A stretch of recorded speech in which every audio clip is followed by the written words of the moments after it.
Bakit yung iba, kumpleto ang mama? Kung may papa, may mama, may pera, may uniform, halos lahat meron sa kanila. But they don't want or hindi sila nakakapagtapos.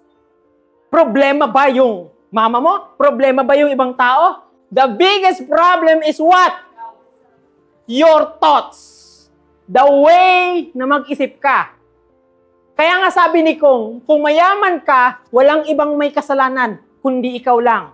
Because you are the driver of your life. Because your thoughts, ano yung iniisip mo, yan yung magpapatakbo ng buhay mo.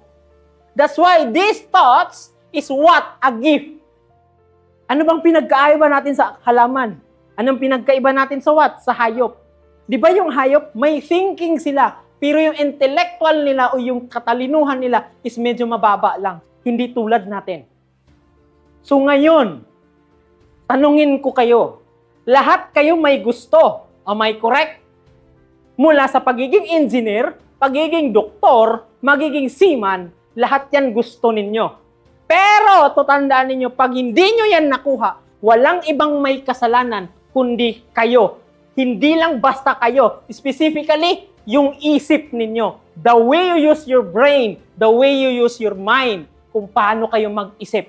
Bakit? Alam natin na yung isip, yan yung magpapatakbo ng kagustuhan ninyo.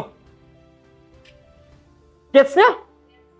Kaso, minsan, nag-iisip kayo, pero wala kayong kagustuhang gumawa.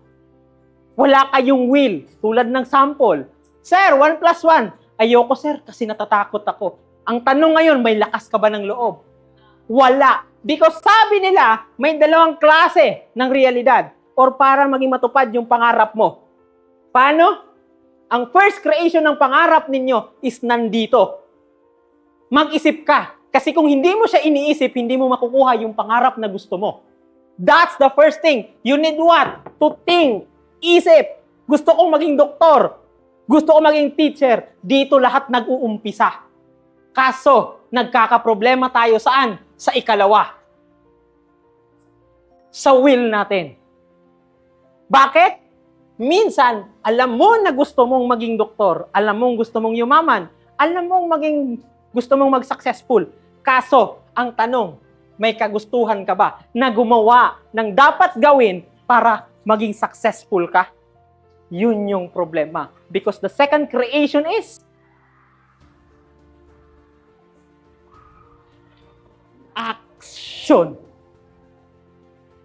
Without this action ng pagiging doktor, pagiging engineer, pagiging successful, kahit mag-isip ka sa damakmak na anong pangarap dyan, without what? Action, useless.